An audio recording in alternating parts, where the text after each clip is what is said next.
A storm is brewing on the high seas, and neither man nor beast can escape it. In fact, we're in the eye of it, and desperately fishing for solutions on how to survive.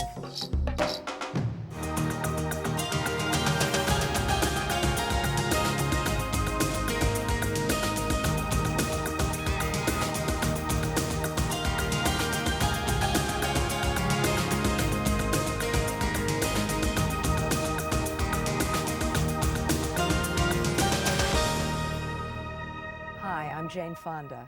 Welcome to People Count. Oceans are powerful things. They sustain vast amounts of marine life, influence weather patterns, and protect us against climate change by absorbing greenhouse gases. The ocean's ability to counteract climate change is needed now more than ever as global temperatures continue to climb. Do you know that July 1998 was the hottest month on record? And the 1990s have been the warmest decade in 600 years. While Earth's oceans are powerful enough to help fight against climate change, they are also vulnerable to things like overfishing, pollution, and development. To raise awareness about the damage we're doing to our oceans, the United Nations declared 1998 the Year of the Ocean. And while awareness is critical, action is also key in protecting oceans and all marine life they hold. Polls show many people want tougher laws to protect our oceans and other shared natural resources, but others think some laws have gone too far and believe these regulations aren't the answer to saving our seas. Filmmaker and photojournalist Barbara Pyle takes a topside view of how our oceans are faring. She travels to a fishing port in the northeastern United States where there is plenty of activity, but not from the fish. Roger, Captain. We're going to go ahead and send a boarding team over. They think we're crooks. I just don't feel that's American. Just what are these Coast Guard officials looking for? Illegal drugs? Illegal immigrants? No, illegal fish. Marine life is plummeting, largely because of overfishing. So the federal government is cracking down on catches. And that's triggering a tense battle on the high seas, where the exchanges may be polite. We got one. All right. But beneath the surface, tempers are flaring. I mean, why don't you respect me first before I respect you? I get nervous every time I see you. Where is this battle brewing? All over the world. Fish stocks are dropping everywhere, from the Philippine Sea to the Atlantic Ocean. Fishing communities are suffering too. Communities like Gloucester, Massachusetts. Gloucester is one of the oldest fishing ports in the United States. A statue dedicated to residents who've died in stormy seas stands in the town center. But it's a different kind of storm that's taking over this historic port right now, and fishermen like Sammy Novello are right in the middle of it. Well, I'm a third-generation fisherman. My grandparents come from Italy, and they started fishing in Gloucester. My mother's side, there were 6 brothers. They all were fishermen. And my father's side, there were 6 brothers. They're all fishermen. When I was 9 years old, I started fishing with my father. My father always had us kids down there working on the boat, getting the boat ship shape. We changed the name to Vincian after my grandmother. Put a lot of time in there. I probably got half my life on the Vincian, seriously. It's a life where sleeping in is never even considered. And that's just fine with Sammy. Every morning I get up at 3 o'clock automatically without setting the alarm. And I just come down and get the weather. The weather's good, it's a go. Well, not quite. Before Sammy can leave the house, he has to call in to fishery officials. Fishing vessel Vincian. I have to check in with the government to let them know that I'm going fishing. So we're only allowed so many days fishing, and they keep tabs of time fishing. Okay. Where am I living? You know, this is like a Gestapo checking up on me. You're regulated right to death, and you know, it's tough. U.S. officials and environmentalists say the regulations, popular or not, are critical to rebuilding fish populations and more needed than ever. A new study from the World Wildlife Fund says the global fishing fleet is so large now, you would have to cut it by 2/3 just to get it down to a sustainable size. For fishermen, it seems the smaller your operation, the more the regulations hurt financially. I wanted to see for myself how the restrictions affect the smaller fishermen. So I met Sammy before dawn on his boat, the Vincy Inn. Hi, Barbara. Hey, morning, Sammy. Welcome to one of the oldest draggers in the East Coast. Oh, I'm looking forward to this. Come on, I get you. Oh, boy, what a gentleman. As we pulled away from the dock, Sammy reflected on the man who was the first captain of the Vincy Inn. Really? Wow. Yeah, my dad used to, he was an innovator. Sammy's father died a few weeks before my visit, but Sammy says his memory will always be alive on the He's Vincy an Inn. area. I call him probably one of the best dragon fishermen of his era. I had the flag half-mast and his honor. Since Sammy's father first took the helm, fishing regulations have changed dramatically. Besides calling in, there are now entire areas off the New England coast that are closed to fishing, creating safe havens for fish to grow and reproduce. We have more closed grounds to fish than open grounds. The size of fish which can be legally caught has been increased, along with the size of the mesh used to catch them. It's a 6-inch net, and what the government just come into effect to use in the last 2 years. It's 6-inch from diamond to diamond. If you measure in between here 6 inches, the fish would fish right through it. With this kind of a net, the fish would go right through it. So that's the point of having these larger nets like nets. this. That's correct.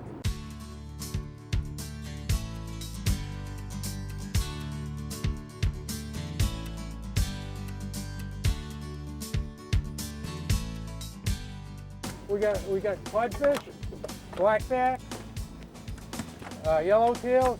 So the big ones over there are Yeah. codfish? Yeah. Yeah, we're only allowed 1,000 pounds a day of them. Compare this amount of fishing to when you'd be out with your dad. We'd leave the area because there's not enough fish here. So this would be considered nothing Yeah. in your daddy's time. Right. Now we have to go through all these fish and measure them and everything. Where before fishing 10 years ago, whatever you caught, you could bring in. We have a regulation that it has to be 14 inches. So we have to throw it over. And we can't bring it in and do anything about it. The purpose of size restrictions is to protect young fish, which have yet to reproduce. Often there's an inspector at the dock to check fish size, but not today. Just the processor who weighs the catch and fillets it for market. All but one fish, that is, which Sammy proudly takes home to his mother. This is what you call woodfish. It's also called catfish. And you can do it many ways, Sammy. So we'll do it 3 different ways. We'll make cutlets, we fry it, we'll bake it, and I'll make a stew. How does that sound? Sounds good. You're leaving a lot of meat. I should have done it to try and clean it myself. You want to try this size yourself? Besides having the reputation as one of Gloucester's best cooks, Sammy's mother is also known for speaking out on the fishermen's behalf. I am the daughter of a fisherman, the wife of a fisherman, the mother of a fisherman. Now I'm a widow of a fisherman. So I'm always fighting for them. With all those rules and regulations, they're not free. The fishermen are not free the way they were once upon a time. The regulations have come as quite a shock to fishermen like Sammy, who for decades could pretty much fish what they wanted, where they wanted. Back in the 70s, there was no enforcement at all. It was poor management by the government. They told us to go catch fish. They didn't give us any restrictions. I disagree with the general premise that there was, everyone was saying, oh, please regulate us. That was just not happening. Andy Rosenberg is the regional administrator of the National Marine Fisheries Service. He's in charge of managing the fisheries in New England. A lack of management in the 60s and 70s is what some say turned a problem into a crisis. The waters off the United States were heavily overfished by non-U.S. boats. A U.S. law ended that in 1977. It created a 200-mile fishing zone exclusively for U.S. boats. Countries all around the world followed with their own 200-mile rule. Some of the stocks were at low levels because of foreign fishing and never came back because the foreign fishing was replaced by domestic U.S. fishing. U.S. policies encouraged domestic fishing by offering low-interest loans and tax breaks, prompting many investors to jump into the industry wallet first. Technology also contributed to overfishing. Sonars and other fish-finding gear became standard on even the smallest of boats. These practices aren't limited to the United States. Michael Sissenwine is one of the U.S. government scientists who determines which stocks are in trouble. The fisheries of this country and throughout the world developed under what we call the inexhaustibility paradigm. That is, the belief that you just couldn't fish them out. But with fish stocks dropping, the U.S. government enacted fishing restrictions in the late 70s. After intense opposition by the fishing industry, many of those rules were scrapped. It wasn't until 1994 that restrictions were strengthened enough to effectively protect the fish. The Coast Guard routinely boards vessels to make sure fishermen are complying with all the rules. They let me go with them on an inspection day. That's when I first met Sammy. The Vincienne was the second boat we boarded. This was just a coincidence, doll. This was a planned thing, I can tell. We didn't know. Yeah, I Hey. can see the boat. Hey, we ought to go and see him now. We'll be all set. Conspiracy. And once we check the status of the vessel, it's safe, then we'll move into checking the fish gear, and the safety gear on board the boat. Sammy keeps them on their toes. What is this? That's a male. How can you tell? You can check by his two front legs. See how You're right. Okay, just checking you. Right on. Thanks. The vast majority of fishermen are honest. They're out there trying to make an honest buck. There are a few out there that are becoming so sophisticated they're almost acting or behaving like drug smugglers. They use sophisticated electronics. They watch us. They work in coordination. They may cause a diversion to keep the Coast Guard away from the fishing vessels that are, say, in a closed area. Many fishermen believe punishment in those cases should be swift and certain. We all agree that if they catch someone red-handed doing something as nefarious as putting a liner in or breaking lobster tails and stuff like that, that they should hang the guy. Right. And the feds should know that we're not all out to break the law, and we're not all out to gouge the natural resource of the country for our own personal gains. If they'd put some of the laws that they started with mesh regulations and some of the days at sea 20 years ago, we wouldn't have this problem right now, not even close to it. What they're trying to do is they're trying to take 20 or 25 years of abuse and correct it in 3 or 4 years. So I don't think we're going too fast at all. If anything, we're going too slow. You're trying to develop regulations that are good for the benefit of the nation. And to an individual fisherman, he may not be concerned about the benefit to the nation. He wants to make sure he can pay his boat mortgage next month. And sometimes those things are in conflict. So that's why the process is so difficult and often very contentious. As a field worker for Greenpeace, Niaz Dory often finds herself staking a position between the government and the fishing industry. She favors restrictions, but insists the government needs to work more closely with the fishermen. You gotta make sure that the people who go out on the water not only agree with what you're doing, but have been brought into the process. We don't have enough enforcement agents or enough observers to go out there and watch every single boat. So fishermen need to be an integral part of what we do in the future. Hey, Sam. Hi, Niaz. How you doing? I'm good. How you doing? Niaz works with the fishermen, trying to find ways to boost the fish population. She says when she first moved to Gloucester, some fishermen were a bit suspicious of environmental groups like Greenpeace. I've found that after the first 10 seconds are passed, or the first 30 seconds are passed, and the shock of being told to get out wears off in my head, and they realize that I'm not going anywhere, we start talking, and we find we have a lot of things in common. So I think my relationships have changed. It started from an adversary relationship to a place where I consider most of these guys my friends and my colleagues. That doesn't always mean Greenpeace and the fishermen see eye to eye. We're sometimes pushing for things that the fishermen don't agree with or don't want to see. Either it's more regulations or different regulations or different ways of fishing. Not all of them are embracing all of these ideas, and so a lot of times we do lock heads. Our goal is to work on those areas that we agree with together. One of those areas is the issue of bycatch. Bycatch is fish or other marine life that's either unwanted or legally off limits to fishermen. It's caught unintentionally with the target fish, then thrown overboard, dead. Well, what's the purpose of throwing away dead fish? Ask Noah, Dr. Rosenberg, see what he comes up for an answer. I'd like to know the purpose too. If you allow people to bring in things that shouldn't be permitted under the regulation, you've lost any ability to make that regulation effective. What's the incentive for anybody to go out there and abide by the regulations if they can make money off of not abiding by the regulations? How do you then distinguish between somebody who did something that they really shouldn't be doing in terms of putting a mesh liner in their net, fishing in the area they shouldn't fish in versus somebody who's actually trying to follow the rules all the way along. On factory ships, everything is bigger, including the bycatch. This tape was secretly shot on board a commercial fishing boat in the Pacific Ocean. Sea turtles, whales, and marlins are caught and thrown overboard dead. Sharks are beaten and their fins cut off for sale in the Asian market. Every year, 20 million tons of marine life are killed and discarded as bycatch. The best way to deal with it, of course, is to develop gear and fishing methods that don't generate any bycatch at all. And in fact, that's something that fishermen are very good at doing. Niaz and many fishermen believe, in the meantime, bycatch should be brought in. First, you got to make sure the gear you're using and how you're using it does not promote bycatch. And then, if you can't return it to sea alive, which most of the time you can't, you bring it home and you count it towards the fish stock so we know what we're catching and what we're interacting with so we can eliminate it in the future.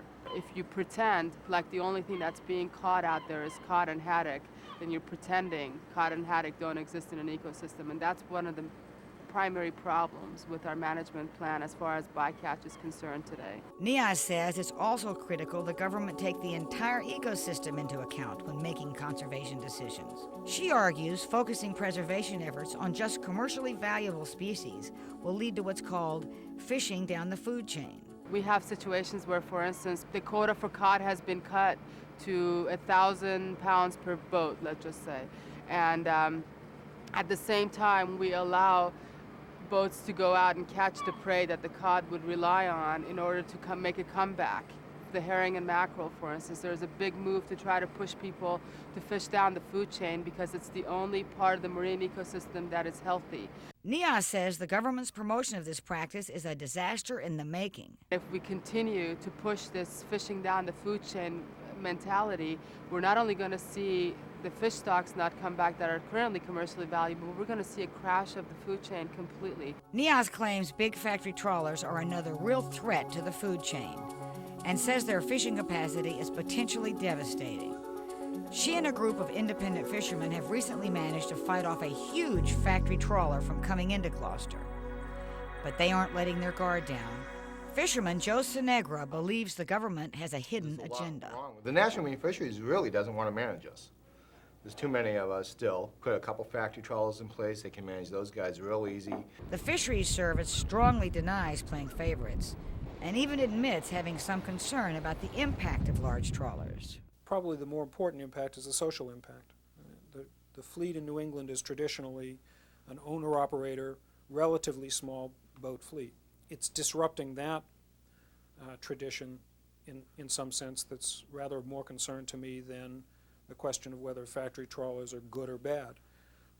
There's nothing inherently good or bad about a factory trawler as long as it fishes in a responsible way and there's strict control to make sure that overharvest doesn't occur. While most fishermen admit overharvesting has significantly hurt fish stocks, many, like Sammy, refuse to take all the blame. I think pollution is a big effect myself because in this harbor, when I was a kid, I remember seeing jellyfish, you know, and horseshoe crabs, and down on the beaches, all little sardines. That's not here today. I think pollution from fertilizers on gardens, lawns, chemicals from industrial places. Global warming is affecting. The fish are moving north for colder waters. You get fish that usually were in shoaler water going deeper to probably keep cooler. In the Mediterranean Sea, the warmer water is attracting tropical fish. Migration scientists attribute that to a nearly 2-degree Fahrenheit rise in water temperatures over the last 30 years. Pollution has also been fatal to marine life. Sturgeon populations off the coast of Russia and Central Asia are dying from contaminated water.